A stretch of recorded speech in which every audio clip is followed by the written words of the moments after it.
Bonjour. J'ai promis que je ferais cette conf en anglais, so let's shut it in English. So, welcome everyone. I'm really, really happy to be here with you today.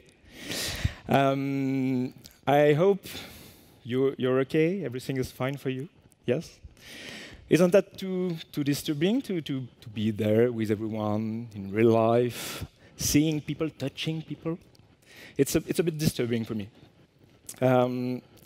Something else that is disturbing me a bit nowadays is, oh, it's not working anymore. Oh my. Let's check that. Ah, yeah. Oh, it's working. Yeah, that's it. So yeah, another thing that is disturbing me nowadays is JavaScript and the JavaScript ecosystem. Why? Because, JavaScript sucks. Nah, kidding. Not really, I guess. This is really not working. OK, let's do that from here. OK. Oh, my. OK, so let's do it like this. This is not an angry talk. I guess so. Or not, maybe. I'm not sure. The fact is, JavaScript is complex. But I don't want to blame JavaScript just because.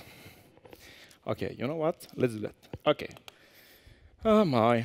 OK, I don't blame JavaScript because JavaScript was made a long time ago, in 10 days, just to animate some pages and manipulating the DOM. But it wasn't involved, it wasn't made just for building real applications. But right now, we're using JavaScript to power it, and JavaScript is one of the most used language, at least on GitHub. So it was there for a long time. It survived to the browser wars, and it's still here. And we do have to use it, because otherwise, you can't just manipulate everything in the browser. So you do have to use JavaScript. But running JavaScript on the server, really? I mean, OK, who wants to do that? But we do. And we do because in 2009, in JSConf, Ryan Dale came on stage and said, OK, I have a project. I want to try to port V8 on the server to be able to run JavaScript on the server side. I was there, and everyone was blasted. It was awesome, just because it was possible. We can do it. So we did it, and we made Node.js. And Node.js is still here, because, life always finds a way. So in 2018, Ryan came on stage at JSConf again and said, OK, this is 10 things I regret about Node.js. And this is the mistake I made when developing Node.js, when I built Node.js at first. And this is the thing that I probably don't want to do if I revamp the project right now and if I start a new project to run JavaScript on the server. Because in 2009, the first challenge was to face the I/O problem. We've got an issue because JavaScript is monothreaded. So you have to handle properly input and outputs, just because when you run on the browser, you don't have to worry about input and output. But when you run in a server in a local ecosystem with a file system, you do have to take care of that. And it was the best challenge to face with Node.js. But 10 years later, if you want to develop a new runtime for JavaScript on the server, the I/O challenge is still here. But we do want to build fast and secured server, and not just being able to run JavaScript on the server because it's fun. We want to do something more strong and more robust. The first thing is we do have to compare dynamic languages versus typed languages. And dynamic languages are really cool. I mean, really cool. Because you can build something, you can try some things. This is really nice for prototyping when you want to write some things in a Jupyter notebook and see the result. Dynamic languages are really good. But when you work on the server and you want to have performance and security, you have to enforce the way your code is executed on the server. So typed languages are mandatory. And we can't just rely on the JavaScript dynamic nature. we have to do something more strong and more robust. So could we fix Node and JavaScript right now? No, we can't. We can because they are here for a long time now, and we can't because there were architectural choices that was made in the past that we can't just trash right now and start for a new era. So if you want to fix it, we have to start a new project. And this is exactly what Ryan is doing since the last 3 years. First thing, in the main regrets with Node.js was the promise. Because they were introduced very early in the development of JavaScript of Node.js, but they were trashed almost as quickly as they introduced them, just because they don't trust the promise and how they were supposed to work. So they prefer to work on callbacks, and this is a nightmare. So now we have promises in the Node.js runtime, but this is not really well implemented. So this is the first problem. Second problem is security. JavaScript. Is JavaScript really secure? I mean, really? In the browser? No, definitely not. Because it's a prototype, and you could interact with the prototype at any time in the runtime. But in Node.js, when you are running on the server, you could develop some kind of sandbox, but you have to enforce the sandbox. And right now, if you run any code in JavaScript on the server, your code could access to everything on your server. And this is really not secure. So we do have to find another way to do that. Another regret is Jeep. You know Jeep? Jeep is a compiler that is embedded in the Node.js runtime. And when you want to rely on advanced libraries or low-level libraries like C libraries, your computer is compiling through Jeep some bindings, so your Node.js code is able to run low-level libraries in C or C++ or whatever you want. But this thing is terrible. No one is using Jeep anymore, nor the Chrome dev team. They trashed it a long time ago. And Node is the only one project that is still using Jeep in production right now. So we have to get rid of this thing because this is just terrible. We don't want a runtime that is bound to external libraries too tightly. The NPM and package JSON. Because at first, when the development of Node.js was started, they didn't have in mind how to handle the dependencies and how to deal with the dependencies in the project. So NPM arrived, and it was a de facto standard in Node.js. So they work with it, and they work with this famous package JSON file. So it started to be something really bloated that is mandatory to try to detect the dependency trees and try to see how it works. And everyone that has just run npm install once know how it could be a nightmare to just run npm install in the project. So yeah, get rid of the npm and the packages and stuff and so on, definitely. And IBM, not the company, but the black magic, the internal black magic. There is too many things that were introduced in Node.js because they were cute, like index.js. Why index.js? Why not main.js? Or why index.js? We don't know. Why being able to import some kind of modules without the extension and doing black magic to detect the right extension of the file? We don't know. Just because it's cute. But just because it's cute doesn't mean that you do have to introduce it in your project. So yeah, get rid of that.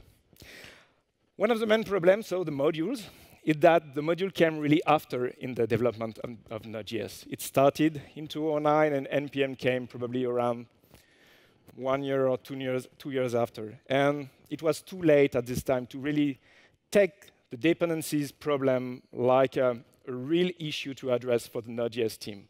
So they didn't really care about it. And right now, this is a real problem because we have real difficulties in the dependencies management in Node.js. So if we want to start a new project to run JavaScript on the server right now, there are 3 things that we need to address. First one is still the I/O challenge, because we're still on the server and we still have to deal with the input and outputs on the file system and with the rest of the environment. But we also want something that is really secure, that by default can't access to any part of your system and any part of your environment, and allowing different parts each time you want to execute your runtime, but not by default. And using a top bus messaging to pass the different messages in your runtime, because right now Node is just doing something that is passing messages through different layers in a direction and then forth, and it just doesn't work. It's a nightmare to maintain. So this is a Dino project. No, Dino. This is a new project from Ray and Dell, new 3 years ago, right now. And what it is still runtime, still in V8, so still dedicated to run JavaScript on the server, but which support TypeScript natively. This is the main goal of this project. So TypeScript is a first-class citizen language in the Dino runtime, meaning that you could write your code in TypeScript directly, and you don't have to transpile it, you don't have to compile it, you don't have to check it, to lint it. No, you just write your TypeScript, pass it to the Dino runtime, and boom, it will just work. So we now have a real typed language on stage in your server directly. The module ecosystem means that we don't have a package manager, and we don't have dependencies management in the runtime itself, or coupled to the runtime.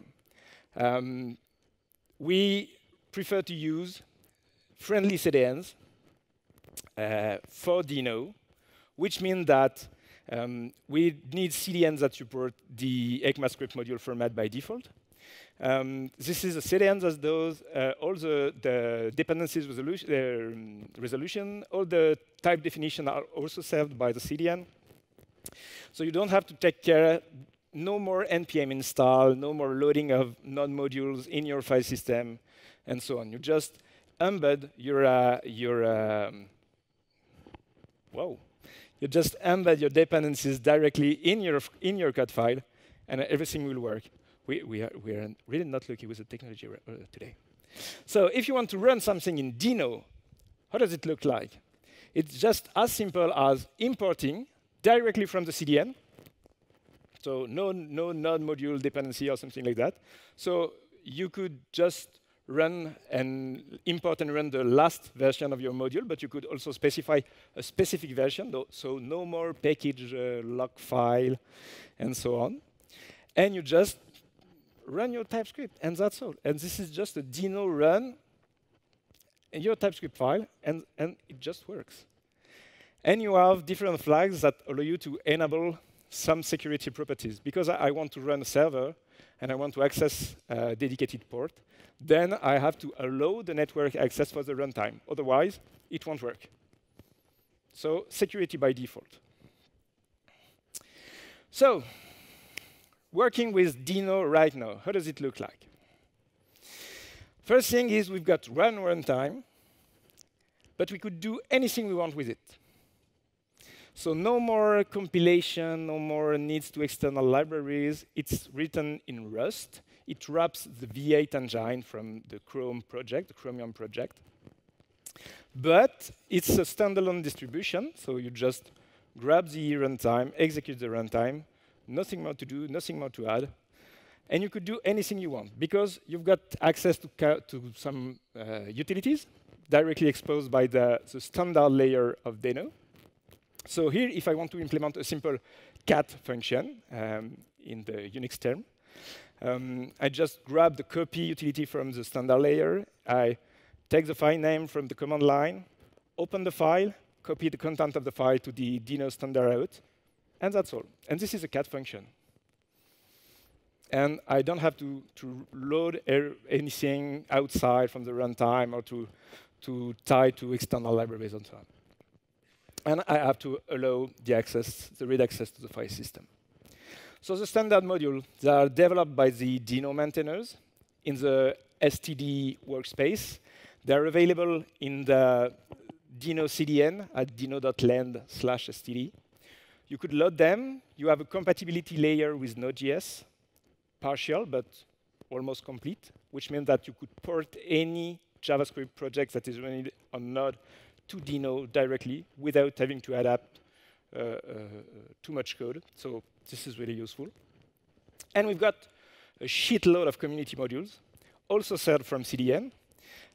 They're also available at dinoland/x, which is the namespace that hosts all the community modules. But you could also load the modules from any kind of CDN that is Dino-friendly, which means the Skypack project, the GSPM, the GSDeliver, ESMJS, and PKG, at least if they serve the ECMAScript version of the different modules, you are able to load them in the Dino runtime and execute them from the Dino runtime. Most of all, it really overlapped with the brother, because there were some difficulties when we started with Node in the past, mainly with the window versus global namespace that we can't gather right now. So there is a real compatibility layer between Dino and the brother. You could run ECMAScript modules. You have access to Promise with a top-level await. You've got access to the top-level object, the same ones that in the brother. We've got the WASM support. We've got private namespace. We've got everything we need, which means that the code that we are running in Dino could also execute in the brother itself, which could be really useful if you want to do some kind of isomorphic code. And we've got the set of permission to allow access to network, file system, environment, blah, blah, blah. OK, there is a large community-based module and frameworks for Dino. So working with Dino right now, or at least at first, was the same thing that working with Node.js at first. I mean, we've got nothing, just few utilities, and that's all. But right now, we've got a lot of frameworks and a lot of modules. So let's see what we have. Because I'm a web developer, nobody's perfect. I wanted to see which kind of modules and which kind of frameworks that I could use in Dino to build web applications. So there is a lot of them. If I'm more an Express guy, there's a lot: Opin, Atlan Servers, Nonelight, Aqua, blah. They implement some kind of compatibility layers with the Express.js project. If you came from Koa, you've got Fuse, Oak, Dino-Train. I promise this talk has nothing to do with this framework. Echo, if you want to do your own, we're running out of letters permutation, so be quick. And there is also different projects like the Drush project that I really love that help you to develop API-first web server, which is really, really useful and really nice. Drush is a really cool project. I do love it. But because of my front-end nature, what about running React in Dino? Could I do front-end development on the server side with Dino? Yes, I can. There is the Aleph project. And Aleph is the Next.js compatible framework, at least inspired from Next.js, but to be able to run in Dino. So let's see how to do it. First thing, we are running exclusively TSX in the, or at least no, sorry. We are able to run TSX in our Aleph code files, which means that I could write JSX, I could write JavaScript, I could write TypeScript, but I could also use TSX. So I just have to import React from a CDN, like ESMSH. ESMSH is maintained by the Aleph team, so there is a real compatibility layer between them. I could import a logo, like any kind of component. I just write a render function in JSX, or TSX, and it will just work. I will just run this file in Aleph, and I will have my page rendered in my project directly, so served in my web browser. I've got nothing to do because this is a zero config framework. It's TypeScript, it's Dino, ESM module by default with a lot of stuff that we want today, HTML, SSL, JSX Magic, whatever you want. So it's really, really easy to use. and easy to access. I mean, if I want just write some kind of page, I just made a TSX module in the page folder. I made an about page, importing React, importing a nav, and this nav is coming from another module, and this module is exporting just some links, and the links are dynamically plugged in the internal router of Aleph, which means that I could serve the page, and the client side will handle the link properly in the router, so the page are dynamically loaded from every part at any time, which is really easy to do and easy to implement. We've got a first-class CSS support, like importing modules, CSS modules, importing raw CSS if I want. Everything is compiled and served as a main CSS in the final page. Don't do that at home, kid. Don't import the Tailwind minified CSS in your final project, because this is just bloated and nobody wants to do that. But if you want to use Tailwind, we've got a plugin interface in Aleph that allows you to just load some kind of plugin and be able to manipulate your rendering content before saving it in at your browser in the end. So if I want to add some Markdown support for my pages, or if I want to add a windy CSS support to have the Tailwind support in my different pages, I could do them. You just import the plugin and add the plugin to the final Aleph config, and everything will work. We've got server-side generation and static generation from Aleph directly because of performances and because of SEOs and because this is just the web. So if we could serve just plain HTML, CSS, and a few JavaScript, let's do it. So with Aleph, it's done by default, which means each time I generate a new project and new pages with Aleph, I could serve my files to the browser, and everything is server-side rendered, hydrated on the server side, and the client side is just a really small JavaScript that is executed just for routing purposes. But if you want to have a full static site generation from Aleph, you could also do it, which means this time the pages aren't served with any kind of JavaScript in it. This is just a plain HTML with the correct links for the correct routing, and everything will work out of the box. So nothing to do with it. We have some kind of SSR options that we could use, like getting access to some props or defining some props on the server by hydrating the content and using them directly in our final JSX or TSX markup.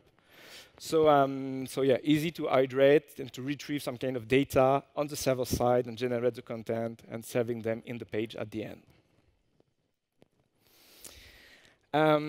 But what about using web components? Why am I talking about web components? Because web components is the future, you know. I hope you know. I'm working on web components a lot. So when I first tried to work with Dino and with Aleph, trying to see how it works and how I could use it to implement some new pages, I was, OK, could I add some kind of web components in there? So web components are custom elements in HTML, which means that you could serve some kind of custom markup that is isolated, bundled in a single component, and serve on your browser and executed in the browser. This is a view of Web Component.dev Studio, which is a solution we're working on at DevRiots that allow you to develop your own web components if you want. Here is a sample web component for the API video platform that allow you to upload some content. So you just have a single button, you click on it, it opens a file picker, you choose your file, and it's sent to the API platform and automatically processed, and you've got the player that is replacing the content in the web component. And the only thing that you have to do is injecting the API uploader tag in your backup, and that's all. This is really, really cool, because it means that you can develop, you're not forced to develop an SDK for your platform anymore. You could develop a set of web components that embed the functionalities of your SDK and allow anyone, any front-end developer to get the components and say, OK, I just want an upload button here, and I just want a counter here. And that's all. This is just a markup to embed, and everything will work. But if I want to do that, I could do it by hand, which is a bit complex, or I could rely on advanced libraries. I'm a big fan of Stencil.js, which is a web component library. So in this one, I could do some kind of JSX also, like I do with React. So we are still in the React ecosystem right now. I do a simple component named my name is, Eminem inside. I pass a simple string as a property, and I return the component. So this is a single web component made with Stencil. If I want to serve it, I could just use it in my browser. Stencil as a compiler, so I compile my web component. I serve it as a module. And on my client side, I gather the module and use directly the markup. But if I want to do it on the server side, what it is? Doing web components on the server side is nearly impossible right now. Because when you run on the server, you don't have access to the DOM API. And because you can't access to the DOM API, you can't execute some kind of modules, and you can't execute some kind of modification in the shadow DOM and so on. So we're a bit fucked in this situation. But no, not really. Because Stencil has some SSL rendering support that allow you to hydrate the application on the server side, which means I will compile my web component using Stencil.js. I will get my module containing my web component, but I also have this /hydrate rendering function. And if I use the hydrate function, I will generate on the server side some kind of functional markup directly usable in my server-side generation. So I could use it in my Aleph project. And thanks to the plugin API of Aleph, I could build a simple plugin API for my web component. What it does is just simply plug on the Aleph lifecycle support. And when I render my content, I just get the HTML rendered, and I pass it through the rendering of the hydrate function of my web component. And the hydrate function will detect the use of my web component in my final HTML markup and replace it on the server side with the right content produced from the server side. And everything will be generated on the server and served statically to the browser. So I could use an SSL rendering on the browser. But if I do that, I still can't access any kind of different frameworks or different web components libraries. It works pretty well with Stencil, but you're probably not using Stencil in all your projects that are using web components. So what to do on this kind? We've got another project named Skate.js. So if you're not using Stencil for your web components, you could use the SSR module from Skate.js to generate your server side. This is not a real server-side generation because this SSR module will generate a pre-rendered component injected with a script. So the page is not statically generated on your server, but is served to your client with a little script in it that will hydrate the component in the browser itself. But it will work. So you don't have to handle it on the client side. You just have to, same thing, plug you in the rendering function on Aleph, then pass your HTML to the rendered function from your SSR module for your web component, and everything will be pushed in the final HTML and written in the final HTML to the browser. So you've got access to web components on the server side, plug into the Aleph lifecycle, so nothing to do except just writing a few plugins for Aleph for your different web components, and that's all. So what are your takeaways for the session? Deno is a bright future. is a really good server-side tool. You could use it for any kind of task that you want to have in the way of performance and security when it matters, just because running dynamic language is not always what we want to do, but running typed language is really good. So doing TypeScript directly in the server is a really nice thing. Front-end performances implies a proper SSR, so take care of that. Sync your web components, sync all your components that could be generated on the server, and return plain HTML and rendered, statically rendered content to the browser directly. Never trust people that say that web components can be rendered on the servers. It's wrong. We could do it. And probably the next step is running Node or Dino on the browser. Maybe you would say, man, it's JavaScript. It's running in the browser. Yeah, I know. It's running in the browser. But running TypeScript in the browser right now, it's a bit complex because you do have to transpile it. We still have the problem of dependencies management. And we also have some kind of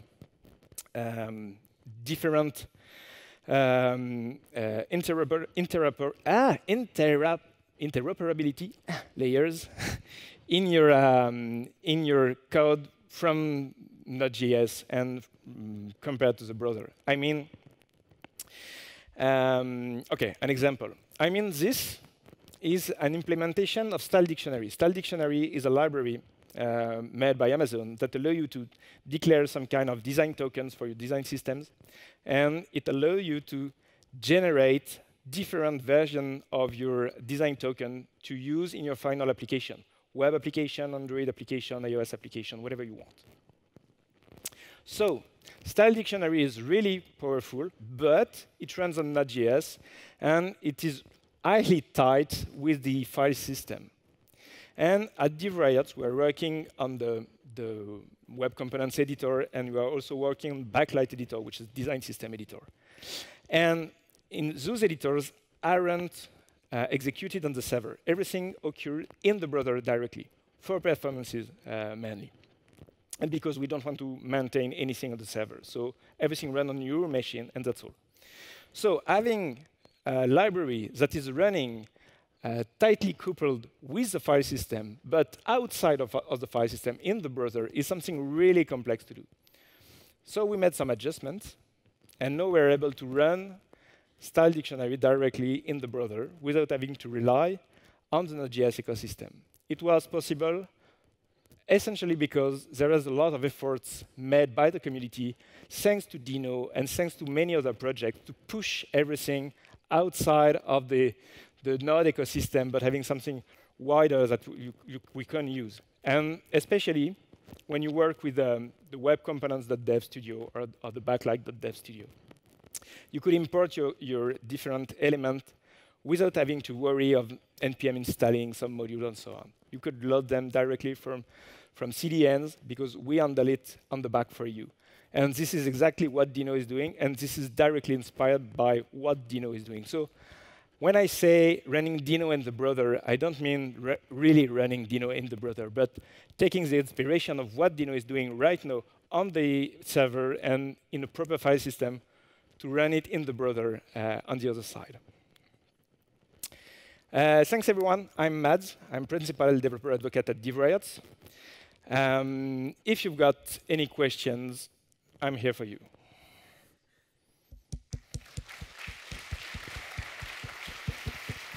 Thank you. Sorry for the technical issues. The question in English or in French? Shoot it in French if you prefer. I could make the translation. OK.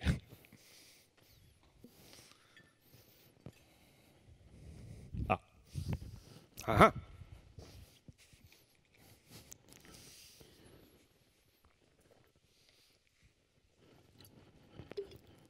Du coup, je vais peut-être préférer rester en français. J'avais une question sur les imports. Le fait qu'on importe directement depuis Dino.land, par exemple, Yep. Implique qu'on a besoin d'une connexion Internet à chaque fois qu'on va voir compiler, ou on a quelque chose pour faire en sorte que ce ne soit pas le cas? OK, so Does import mean we need to rely on the network or not? No. Yes and no. At first, yes. But there is a cache strategy inside the Dino runtime. So the first time it loads the module from the CDN. After that, it's always served from the local cache, except if you use the reload flag in the Dino runtime, which is the same thing that doing the controller in your browser. So if you don't ask it explicitly to reload the dependencies, all dependencies are loaded from the cache. So you don't need to have a network access all the time, just for the first load. Tu sembles avoir été très très clair. Ou alors c'est Ah, attends, pas tant que ça. Là. Oui, j'ai. Ah, et là aussi, oui. Du coup, merci pour la présentation. Et je voulais poser une autre question à la suite de la première. Parce que du coup, est-ce que c'est possible de récupérer Dino et toutes ces librairies standards comme on ferait pour un autre langage, et du coup juste télécharger Dino avec toutes ces librairies standards et coder sans avoir accès à Internet? OK. Could we use Dino and all the libraries Libraries locally? Yeah. Without the caching mechanism? Yeah, without the caching mechanism. Yeah, you can.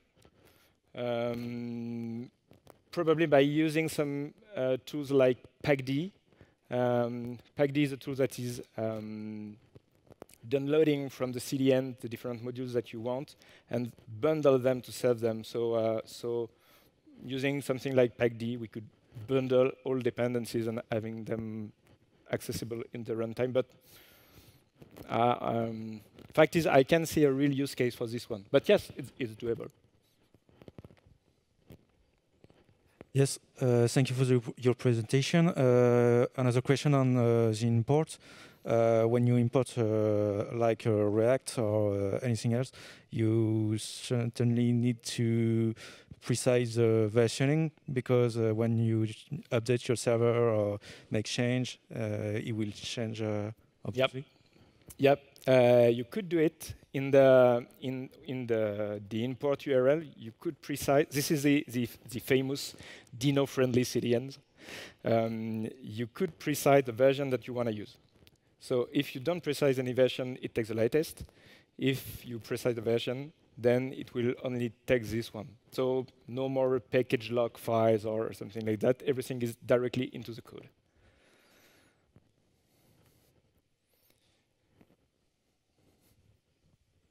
Oui, c'est très loin. Ah oui. Courez. You say the package JSON is bad. How Dino manage transitive dependencies and conflicting conflict dependencies? Yeah, it doesn't. This is the CDN rule. So the CDN is managing the conflict in dependencies, but not Dino itself. So you will just have an exception and having an error in case of you are loading two different libraries that are using incompatible dependencies in the back, but because the error is raised directly from the CDN. So Dino by itself doesn't handle the transitivity of the dependency graph, and it doesn't want to do it. So it will probably never be introduced in the runtime. Okay, thank you. Just right here. Thank you for the presentation. Thanks. Since you're not transpiling anymore from TypeScript to JavaScript, Yeah. does it mean that you dynamically assert types at runtime? No, because behind the hood, it's transpiled. Just because it's still V8 in the Dino runtime, and V8 is still using JavaScript. But the TypeScript compiler is embedded in the Dino runtime, so it's totally transparent for the user. But yeah, at the end, this is live transpiling and then executing by V8.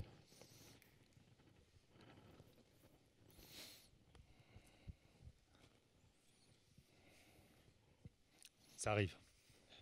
Tu fais ton workout d'après manger. Hello.